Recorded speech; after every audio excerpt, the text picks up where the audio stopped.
A factor of 3? Galileo was off by a factor of 3? Oh my God!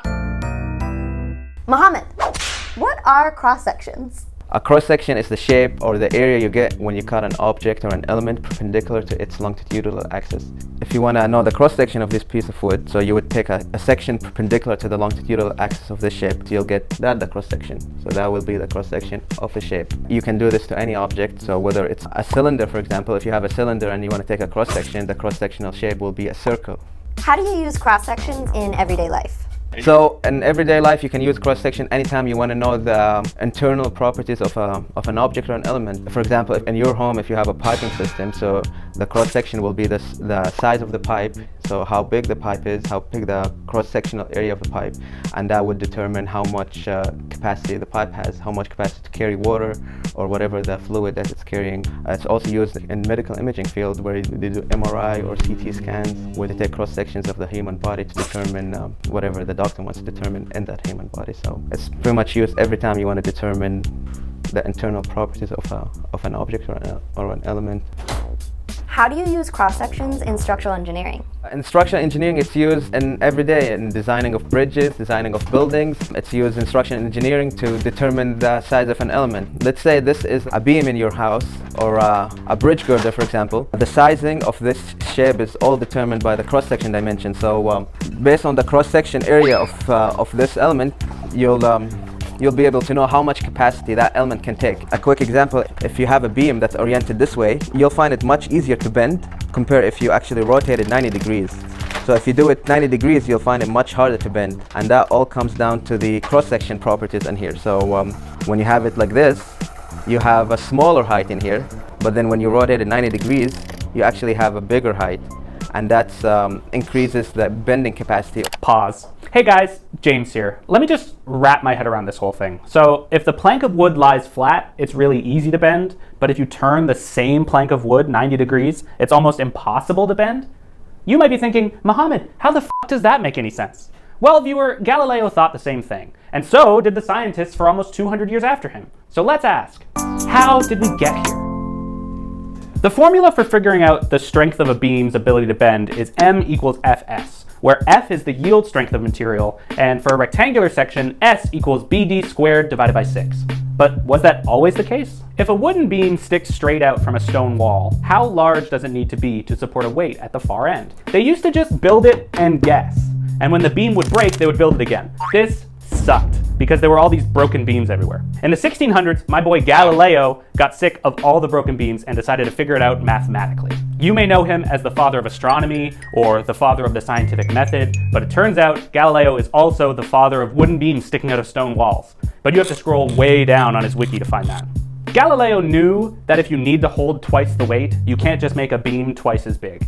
He needed to figure out what the exact ratio was. His first equation more or less broke down to this. Cross-section AB was subjected to a moment of M equals WL, and that this was balanced by a moment of FB DD divided by 2, or M equals FS, where S equals BD 2 divided by 2 for a rectangular section.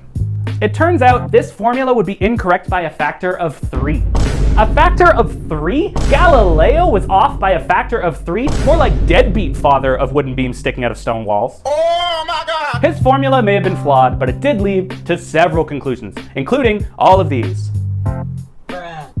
There's a lot of them. In fact, in his defense of the idea, he said, quote, "Must we confess that geometry is the most powerful of all instruments for sharpening the wit and training the mind to think correctly?" For the next 200 years, a bunch of other scientists would try to improve Galileo's idea. Robert Hooke figured out that a beam in flexure was subject to tension on one face and compression on the other. After that, Edmé Mariotte got even closer by placing the neutral axle at mid-depth and included triangular stress distributions. In fact, Mariotte was so close to the right answer that if in this sketch he had substituted r divided by 4 for r divided by 2, in addition to substituting 2 divided by 2 for d, he would have had the right answer. So close, Mariotte. Good luck next time in your thing with Boyle. Boyle's law is still called Mariotte's law in France. That's just a joke I wanted to make sure you got. For a while, people were using both Galileo's and Mariotte's formulas. Galileo's mostly for masonry beams and Mariotte's for timber.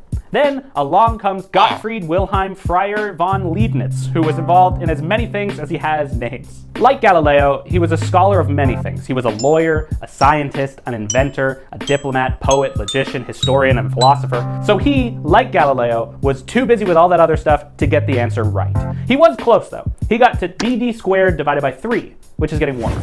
Jacob Bernoulli was next. He and von Leibniz both used this cool new thing called calculus to try and solve this issue. But unfortunately, Bernoulli focused mostly on deflection rather than strength. So this gets us nowhere. I'm not sure why we mention him.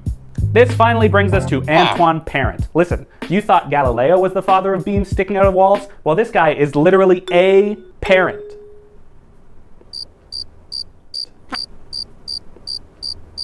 Anyway, Parent actually corrects Marriott's error of not substituting r divided by 4 for r divided by 2. Therefore, he had actually arrived at the correct formula of m equals rd divided by 6, where r is the absolute resistance to fracture.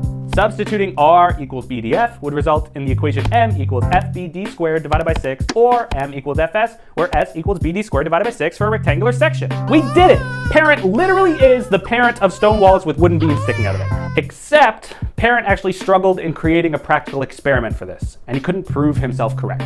The formula wouldn't actually be published until Charles Augustin Coulomb would in 1776. The problem these two faced is that this formula was very complicated, and most builders didn't like it. So, builder, what do you think of this new formula? It's very complicated and I don't like it. See? It wouldn't be until Claude Louis Marie Henri Navier came along, and I really just wish at least one of these guys was named like Isaac Newton or something. This is excessive. Navier correctly solved the problem with practical application and put m equals fs into place 200 years after Galileo put his first wooden beam into a stone wall. So with that, I guess we're done here. Thanks so much for watching. Make sure... There's still the rest of the video. What? You gotta unpause it. I don't get to say smash that like button? No, not yet. You gotta unpause it. Right, okay, whoops, my bad. Mohammed, it is. The middle button. What? The middle button. The volume? That's the volume. No. Netflix? Why would we? No. Oh, got it. Okay, got it. I think I got it. So it's used by engineers every day to determine the capacity of the structural member. Cross sections. Cross sections. Get out of here. Get out of here. Thanks for watching. If you enjoyed, make sure to smash that like and subscribe button on your way out. And don't forget to enjoy the process. Cross section of a member determines its strength capacities and determines its bending capacities. Peter, do you mind? Okay, Mohammed. Yeah. I'll get out of the way. Get the f*** out of here.